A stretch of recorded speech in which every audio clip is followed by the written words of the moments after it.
దేవుడు వాటి గురించి అంత గట్టిగా చెప్తున్నప్పుడు ఇక నుంచైనా నీ తల్లిని ఏ విషయంలోనన్నా బాధ పెడితే ఏ మొహమాటం లేకుండా వెళ్ళి అమ్మ సారీ అమ్మ నేను బాధ పెట్టానని చెప్పు.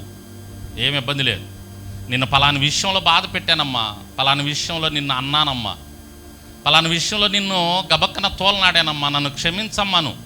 దేవుడు ఎంత సంతోషిస్తాడంటే, నిన్ను బట్టి ఎంత ఆనందపడతాడంటే అది తిరుగులేదు నీకేక. దేవునికి స్తోత్రం. ఈ మాటలు విని ఈ ఈ ఈ దేవుని మాటలు విని కానీ నువ్వు కానీ మెత్తన హృదయాన్ని తెచ్చుకొని నీ తల్లిని బట్టి నువ్వు ఆ విధంగా మారు మనసు పొందావంటే, ప్రేమ చూపించావంటే తిరుగులేదండి. దేవుడు తప్పకుండా నిన్ను ఆశీర్వదిస్తాడు. దానికి తగ్గ ప్రతిఫలం తప్పకుండా ఈ భూమి మీద మనం పొందుకుంటాం. దేవునికి స్తోత్రం చెప్పండి, గట్టిగా చెప్పండి హల్లెలూయా. కాబట్టి తల్లి కొరకు మనం కొన్ని తీర్మానాలు తీసుకోవాలి, కొన్ని త్యాగాలు చేయాలి. దేవుని కోసమే కదా. కనపడే దైవం తల్లి, కనపడే దైవం తండ్రి. ఇటువంటి తల్లిదండ్రుల కొరకు మనం త్యాగాలు చేయాలి. అవసరమైతే కొన్ని త్యాగాలు వారి కొరకు మనం తీర్మానాలు తీసుకోవాలి. అవసరమైతే ఖర్చు అవ్వాలి, వాళ్ళ కోసం కష్టపడాలి, వాళ్ళ కోసం. దేవునికి స్తోత్రం చెప్పండి హల్లెలూయా. ఇజ్రాయెల్ మేడము అనే ఒక ఆమె వచ్చింది మన మధ్యలోనికి. ఆమె ఇజ్రాయెల్ దేశంలో పని చేస్తుంది. ఆమె ఇక్కడ వాళ్ళ అమ్మ పడిపోయింది. హఠాత్తుగా ఓ రాత్రి ఆమె మరి బీపీ ఎక్కువైందో షుగర్ ఎక్కువైందో తెలియదు, ఏం జరిగిందో తెలియదు, పడిపోయింది. ఒక రాత్రి అంతా అలాగే ఉంది, రక్తం అంతా పోయింది ఆమెది. ఆ తర్వాత ఆ తెల్లారి రోజు వాళ్ళ కొడుకు వచ్చాడు. వాళ్ళ కొడుకు వాళ్ళ నాన్న దగ్గర ఉంటాడు. అక్కడి నుంచి వచ్చి చూశాడు. వాళ్ళ అమ్మమ్మను చూడగానే వెంటనే హాస్పిటల్లో చేర్చాడు. వాళ్ళ అమ్మకు చెప్పాడు. ఆమె ఇజ్రాయెల్ దేశం నుంచి వచ్చింది. ఇజ్రాయెల్ దేశం నుంచి వచ్చి వాళ్ళ అమ్మని పరామర్శించింది. ఆమెకి బాగా చూసుకోవటం ఆమెకు తెలుసు. అక్కడ కూడా అదే వర్క్ ఆమె చేసేది కాబట్టి తల్లికి చాలా తోడుండి మొత్తానికి వారం రోజుల్లో వాళ్ళ అమ్మని లేపిందండి. వాళ్ళ అమ్మని లేపిన తర్వాత మరలా ఆమెకు అక్కడి నుంచి పిలుపు వచ్చింది ఇజ్రాయెల్ దేశం నుంచి. మీరు రావాలి, ఇక టైం అయిపోతుంది. ఆమెకు ఒక టైం ఉంటుంది వాళ్ళకి. చీర అలా కారం చెడు కాదు, ఎప్పుడైతే అప్పుడు వెళ్ళి ఎప్పుడంటే అప్పుడు రావటానికి వాళ్ళకు ఒక పీరియడ్ టైం ఉంటుంది. ఆ టైంలోపు వెళ్ళకపోతే టికెట్ క్యాన్సిల్ అయిపోద్ది. ఒక నెల క్యాన్సిల్ అయిపోయింది. రెండో నెల వెళ్ళకపోతే ఇక జీవితంలో ఆమె ఇజ్రాయెల్ దేశం వెళ్ళలేదు. ఇక మరలా ఆమె ఇజ్రాయెల్ దేశం వెళ్ళాలంటే 30 లక్షలు ఖర్చు అవుద్ది. 30 లక్షలు. ₹1,00,000 కూడా అవ్వదు. 60,000 70,000 టికెట్ వెళ్ళిపోయేది అసలు మామూలుగా. మరలా వెళ్ళాలంటే 30 లక్షలు ఖర్చు. ఆమె తల్లి కోసం ఆమె తీసుకున్న నిర్ణయం నాతో మాట్లాడింది. ఆమె అండి 7వ తారీఖు 11వ తారీఖు అనుకుంటా, 2 నెలల క్రితం 3 నెలల క్రితం, నేను మామూలుగా ఈరోజు వెళ్ళిపోవాలండి. ఈరోజు వెళ్ళకపోతే 30 లక్షలు మళ్ళా పెట్టుకున్నా కూడా వెళ్ళటానికి మళ్ళీ వాళ్ళు సంతకం పెట్టి కుదిరితేనే ఒకవేళ 30 లక్షలు పెట్టుకున్నా. కానీ నా తల్లి కోసం నేను ఉంటున్నాను అంది. దేవునికి స్తోత్రం. ఎంత గొప్పగా అనిపించిందంటే ఆ టైంలో ఆమె నిజంగా చాలా గొప్పగా అనిపించింది నాకు. ఏంటండి, అయితే చూసుకునే వాళ్ళు ఉంటారు, చూసుకోవచ్చు, ఆమె వెళ్ళొచ్చు. కానీ నాలాగా ఇంకెవరు చూసుకోలేరు కదా ఆమెని, నా తల్లిని. ఆమె ఉండాలంటే ఆమె నాకు పెద్ద దిక్కు. మా నాన్న చచ్చిపోయాడు, మా నాన్న నేను ఎప్పుడో కోల్పోయా. మా అమ్మ నాకు పెద్ద దిక్కు. ఆమె కూడా వెళ్ళిపోతే నేను డబ్బు సంపాదించేలా ఉన్నది చాలు. నాకేదో దేవుడిచ్చింది ఉంది, అంతవరకు చాలు. నా తల్లి కోసం ఉంటానని చెప్పేసి ఆమె అన్ని లక్షల రూపాయలండి, అన్ని లక్షల రూపాయలు పెడితే వచ్చే జాబ్ అది. మరలా ఇజ్రాయెల్ దేశం ఆమె వెళ్ళాలంటే 30 లక్షలు పెట్టాలి. తల్లి కోసం వదిలిపెట్టేసుకొని ఉందండి ఆమె. ఇప్పుడు వాళ్ళ తల్లిని చూసుకుంటా ఉంది. తల్లిని లేపి మన మధ్యలోనికి తెచ్చింది. పోయిన సెమీ క్రిస్మస్లకు వచ్చారు ఇక్కడికి. పోయిన సెమీ క్రిస్మస్లకు వాళ్ళ అమ్మ కూతురు ఇద్దరు వచ్చి మన మధ్యలో సెమీ క్రిస్మస్లో పాల్గొని వెళ్ళారు. వాళ్ళ అమ్మను చూసుకొని అంత సంతోషపడింది. ఏంటంటే మా అమ్మకి నేను ఆ ఇలువ ఇవ్వాలండి, ఆ ప్రేమ ఇవ్వాలండి. దేవునికి స్తోత్రం చెబుదాం హల్లెలూయా. ఇలా ఉండారు త్యాగం చేసేవాళ్ళు, తల్లుల్ని ప్రేమించే వాళ్ళు ఉన్నారండి, గౌరవించే వాళ్ళు ఉన్నారు. కానీ మనమే ఇంకా కొంత నిర్లక్ష్యం చేస్తున్నామేమో. కాబట్టి ఇక నుంచి అయినా తల్లికి ఇచ్చే గౌరవం తల్లికి ఇద్దాం ప్రాముఖ్యంగా. సరే, తండ్రి తల్లి ఇద్దరు ఒకటే. ఈరోజు మదర్స్ డే కాబట్టి తల్లి తల్లి తల్లి అని చెప్తున్నా మీకు. ఫాదర్స్ డే రోజు తండ్రి గురించి కూడా చెప్పినట్టున్నాను. మరి ఎంతమంది మీరు అవలంబిస్తున్నారో. చెప్పిరమ్మన్నాడు దేవుండు, మా నాన్న పాడేవాడు.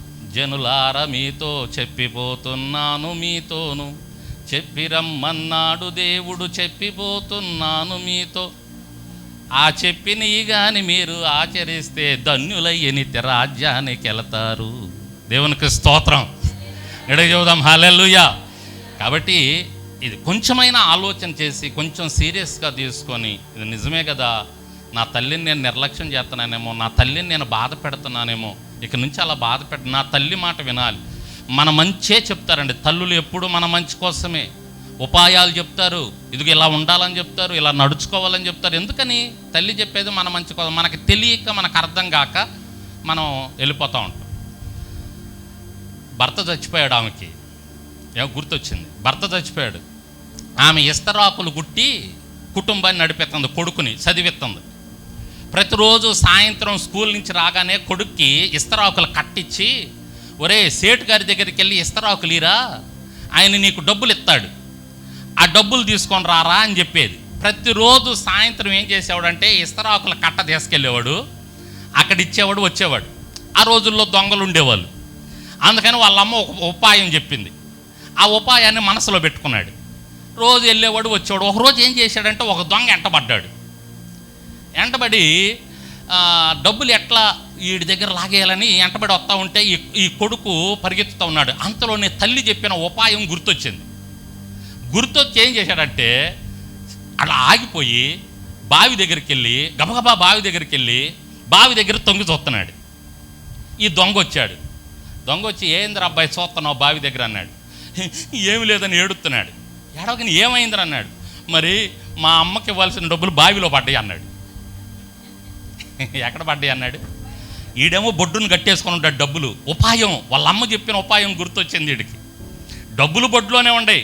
కానీ ఇది ఎంత నటించాడంటే ఆ దొంగ కూడా మోసపోయాడు. ఎట్టబడ్డారంటే మంచినీళ్ళు అవుతున్నాయి, తాగాలని ఏదో ఒకటి ప్రయత్నం చేయబోతాడు, చేతిలో డబ్బులు పడిపోయినాయి అన్నాడు. ఈ దొంగ అమాంతం దూకాడు. దేనికోసం? ఈయనుంటాడు ఆ పిల్లోడు, మా అమ్మ చెప్పిన ఉపాయం పారిందని పరుగో పరుగు అక్కడి నుంచి. దేవునికి స్తోత్రం. ఇంటికి వెళ్ళి అమ్మ ఒళ్ళో పడ్డాడు. ఏమైందిరా నాన్న, ఎందుకు ఇంత? నా అమ్మ ఈరోజు దొంగ ఒకటి ఎంటబడ్డాడమ్మా, నువ్వు చెప్పిన ఉపాయం అక్షరాల పారిందమ్మా, అలాగే చేశాను, దొంగ బావిలో దూకేశాడమ్మా, నేను వచ్చేసానమ్మా అని చెప్పాడు. అమ్మ ఎంత సంతోషపడో, వాడిని గుండెలకు అత్తుకొని ఎంత గొప్ప పని చేసేవారని ఇంకా ఉపాయాలు చెప్పటం ప్రారంభం చేసింది తల్లి. దేవునికి స్తోత్రం. కాబట్టి తల్లులు మన మంచుల కోసమే, తండ్రి మన మంచి కోసమే మనకు ఆలోచనలు చెప్తాడు, మనకు బుద్ధి నేర్పిస్తాడు. మొదట ఉపాధ్యాయులు మనకు తల్లి, తర్వాత తండ్రి, తర్వాత గురువు. ముందు తల్లే. తల్లి దగ్గర నుంచే మనం చాలా విషయాలు నేర్చుకుంటూ ఉంటాం. కాబట్టి అలా మనల్ని ప్రేమించి ఆదరించి మనల్ని పెంచి పెద్ద చేసి ఇంత ప్రేమిస్తున్నటువంటి తల్లులని మనం నిర్లక్ష్యం చేస్తే, దూషిస్తే ఎలా చెప్పండి? వాళ్ళని ఆనంద పెట్టకపోతే ఎలా చెప్పండి? వాళ్ళని ఆనంద పెట్టాలి. ఆనంద పెట్టాలంటే నా తల్లికి ఏది ఇష్టం, నా తల్లికి ఏదంటే ఇష్టం అది నా తల్లికి ఇవ్వాలి అని చెప్పేసి మనం ఆలోచన చేయాలి. ఆలోచన చేసి తల్లిని సంతోషపెట్టడానికి ప్రయత్నం చేయాలి. తప్పకుండా ఆదరించాలి, తప్పకుండా ప్రేమించాలి, గౌరవించాలి. సొలొమోను సింహాసనం ఎక్కాడు. ఇదొక్కటి చెప్పి నేను ముగిచ్చేస్తా. సొలొమోను సింహాసనం ఎక్కాడు, సింహాసనం మీద కూర్చున్నాడు.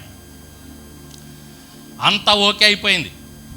రాజ్యం, బలం, డబ్బు, అధికారం, గౌరవం, ప్రతిష్టలు, మంత్రులు, సామంతులు అందరూ వచ్చేసారు సొలొమోనుకి. తిరుగులేదు సొలొమోనుకి, ఇక భయం లేదు. అటువంటి సమయంలో ఒకరోజు తల్లి వస్తుందండి. ఎప్పుడు రాదు తల్లి, ఎప్పుడు రాని తల్లి అలా నడుచుకుంటా వస్తుంది. ఆ ఏందిరా మా అమ్మ వస్తుంది, ముసలాం వస్తుంది, ఆడ కూర్చోబెట్టండి అల్లా. ఆడ చదువుతుంటే అండి ఆ సందర్భం ఎంత గొప్పగా ఉంటుందంటే చూద్దాం. ఆ ఒక్క మాట చూద్దాం. ఒక్క మాట. రాజుల మొదటి గ్రంథం దగ్గరికి రండి. 2వ అధ్యాయం 19వ వచనం చూడండి. రాజుల మొదటి గ్రంథం 2వ అధ్యాయం 19వ వచనం. ప్రతి ఒక్కరు చూడాలండి, మీరు కూడా తెలుసుకోవాలన్నమాట. బత్షెబ రాజైన సొలొమోను నొద్దకు ఆ, అదోనియా పక్షమున చెప్పుటకు వచ్చినప్పుడు ఆ. రాజు లేచి ఆమెకు ఎదురుగా వచ్చి రాజు లేచి ఆమెకు ఎదురుగా వచ్చి ఆమెకు నమస్కారము చేసి ఆమెకు నమస్కారం చేసి సింహాసనము మీద ఆసీనుడై సింహాసనం మీద ఆసీనుడై తన తల్లి కొరకు ఆసనము ఒకటి వేయింపగా ఆమె అతని కుడి పార్శ్వమును కూర్చుండెను. గట్టిగా చప్పట్లు కొడదాం ఒకసారి. దేవునికి మహిమ కలుగును గాక. ఎంత బాగుందో చూసారా ఆ సందర్భం? మీకు అర్థమయ్యే రీతిలో చెప్తాను నేనండి. అలా వస్తుంది తల్లి, అమ్మ వస్తుంది. దావీదు తర్వాత రాజు అయ్యాడు సొలొమోను. అమ్మ అలా వస్తుంది, సింహాసనం మీద కూర్చొని ఉన్నాడు. టక్కన లేచాడు అమ్మను చూసి. అంత అవసరం లేదు, రాజు కదా. ఏముంది మామూలుగా కూర్చొని రే మమ్మ వస్తుంది కథ కుర్చేయండి అంటే కూర్చోబెడతారు. కానీ అక్కడ మనకి నేర్పిస్తున్నాడు పరిశుద్ధాత్మ దేవుడు. సొలొమోను చేసిన కార్యం అక్కడ రాయించి మీరు కూడా అలాగ చేయండి బిడ్డలారా అని నేర్పిస్తాం అన్నమాట. అక్కడ సింహాసనం మీద ఉన్నోడు లేచి దాదాపు సింహాసనం మీద ఒకసారి రాజు ఆసీనుడైన తర్వాత ఎవరిని చూసి లెగవలసిన అవసరం ఉండదు. ఎందుకంటే రాజు అది గౌరవంతో కూడిన సింహాసనం అది. కాబట్టి అలా లేచాడంటే ఆ వస్తున్న వాళ్ళు దేవుడు తర్వాత దేవుడు అంతటోళ్ళు అనుకోవాలా. ఎవరిని చూసి లేకపోవడం రాజు. అటువంటిది తల్లి వస్తుంటే తల్లిని చూసి సింహాసనం మీద నుంచి లేచి ఏం చేశాడంట?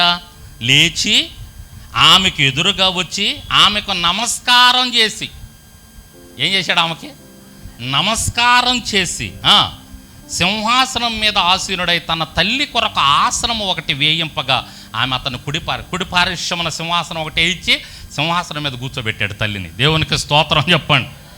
హల్లెలూయా. మామూలు కుర్చీ కూడా కాదు, సింహాసనం వేపించాడు తల్లికి, వేపించి కూర్చోబెట్టాడంట. దేవునికి స్తోత్రం చెప్పండి. హల్లెలూయా. ఆ కింద కూడా మీరు చదివితే ఉంటుందండి. ఒక మనం అడగటానికి వస్తుంది. ఆ కింద చదవండి. ఒక మనం అడిగిద్ది, రాజా ఇందుకు వచ్చానయ్యా నేను నీ దగ్గరికంటే. ఏంటమ్మా నువ్వు నన్ను అడిగేది ఏందమ్మా సలహా? ఈ రాజ్యం కావాలా తీసుకొని అంటాడు. వాళ్ళకి కావాలా రాజ్యం, ఇచ్చేసే ఆ రాజ్యం అంటాడు. ఎన్నో వచనం? 22వ వచనం చదవండి. అందుకు రాజు అయిన సొలొమోను షూనేమీరాలైన అబీషగును మాత్రమే అదోనియా కొరకు అడుగుటయ్యేలా, అతడు నా అన్న కాబట్టి అతని కొరకును, యాజకుడైన అబ్యాతారు కొరకును, సెరూయా కుమారుడైన యోవాబు కొరకును రాజ్యమును అడుగుమని అతని తల్లితో చెప్పెను. రాజ్యాన్ని అడుగమ్మ, అవసరమైతే ఇచ్చేస్తాను. దేవునికి స్తోత్రం. అక్కడ దాని అర్థం అది. ఆ తల్లికి ఆ రాజు ఇచ్చినటువంటి ఆ మాట, ఆ కొడుకు రాజ్యం అడుగమ్మ నీకు ఇచ్చేస్తాను, నువ్వేది అడిగితే అది ఇచ్చేస్తా. నీకు కావాలంటే నా సింహాసనం కావాలా, తీసుకుని నా సింహాసనం ఇచ్చేస్తాను. చాలామంది రాజులు వాళ్ళ సింహాసనాల కోసం, వాళ్ళ అధికారం కోసం తల్లుల్ని చంపిన వాళ్ళు ఉంటారు, తల్లుల్ని బాధ పెట్టిన వాళ్ళు ఉంటారు. కానీ ఇక్కడ సొలొమోను చూస్తున్నాం. బైబిల్లో ఉన్న రాజు సొలొమోను రాజు మాత్రమే తల్లిని అంతగా గౌరవించాడండి. గట్టిగా చప్పట్లు కొడదాం సొలొమోనుకు ఒకసారి. హల్లెలూయా. అది వ్యర్థంగా పోదండి. తల్లికి గౌరవం ఇచ్చినటువంటి వారికి ప్రతిఫలం పోదు. దేవుడు తప్పకుండా దానికి తగ్గ ఆశీర్వాదాలు ఇస్తాడు. నీ తల్లి ఎక్కడున్నా, నీ తల్లి ఎలా ఉన్నా, నీ తల్లి ఎంత వృద్ధురాలైనా తల్లిని మాత్రం సన్మానించండి, తల్లిని మాత్రం ప్రేమించండి, తల్లిని మాత్రం గౌరవించండి. తల్లి ప్రేమ చాలా గొప్పది. సొలొమోను రాజు అయ్యాక అతను చేసినటువంటి మొట్టమొదటి తీర్పు కూడా తల్లి ప్రేమ మీదే. దేవునికి స్తోత్రం. తల్లి ప్రేమ మీదే. బిడ్డను తీసుకొని వస్తారు ఇద్దరు తల్లులు. నా బిడ్డ అంటే నా బిడ్డ అంటారు. ఒక తల్లి నా బిడ్డ అంటది, ఇంకో తల్లి నా బిడ్డే అంటది. ఏం చేయాలో అర్థం కాదు. కత్తిని తీసుకురంటారు అంటాడు. కత్తిని తీసుకొచ్చిన తర్వాత ఆ బిడ్డను నరికేయండి, చెరొక మొక్క ఇద్దాం. కనన తల్లి ఏమంటుందంటే ఆ నరికేయండి, నా బిడ్డ నా మొక్క నాకు ఇచ్చేసేయండి అంటది. ఎందుకంటే ఆమె కనలేదుగా, ఆమెకేం తెలుసు ఆ ప్రేమ. కనిన తల్లి వద్దయ్యా, నా బిడ్డ ఎక్కడున్నా పర్వాలేదు, ఆ బిడ్డను ఆమెకి ఇచ్చే. అరే ఏమరా నిజమైన తల్లి, ఏమ కాదు, ఏమకు ఆ బిడ్డని ఇచ్చేసి ఏమన్నా శిక్షించండిరా అంటాడు. చూడండి అక్కడ ఆ తల్లి ప్రేమన ఆ సొలొమోనుకు తెలుసు కాబట్టి, తల్లిని ప్రేమిస్తున్నాడు కాబట్టి ఆ తీర్పు కూడా ఇవ్వగలిగాడు. దేవునికి స్తోత్రం. హల్లెలూయా. ఈమె నీరసించిపోతుంటుంది, ఈమె అనారోగ్యం పాలవుతుంటుంది, ఈమె గందరగోళ పరిస్థితిలో ఉంటుంది, రేపో మాపో చచ్చేది లాగా ఉంటుంది. అయినా కూడా బిడ్డకి ఇచ్చేదాని విషయంలో మాత్రం బిడ్డకి ఇవ్వాలనే ఆశపడతాం. బిడ్డకు చేయాల్సిన అదేదైనా కష్టం వస్తే ఆ బిడ్డకు చేయాల్సిన కష్టం చేస్తుంది. ఏంటండి అది? ఆ బంధం అట్లా దేవుడు ఏర్పాటు చేశాడు. ఆ తల్లి బంధం, గర్భంలో నుంచి కని 9 మాసాలు మూసి కని ఆ బంధం. కాబట్టి అంత గొప్పది తల్లి ప్రేమ. దేవునికి స్తోత్రం చూద్దాం. కాబట్టి మీ తల్లులను మీరు బాధ పెట్టకుండా ఈ మదర్స్ డే రోజు తల్లులను గౌరవించండి.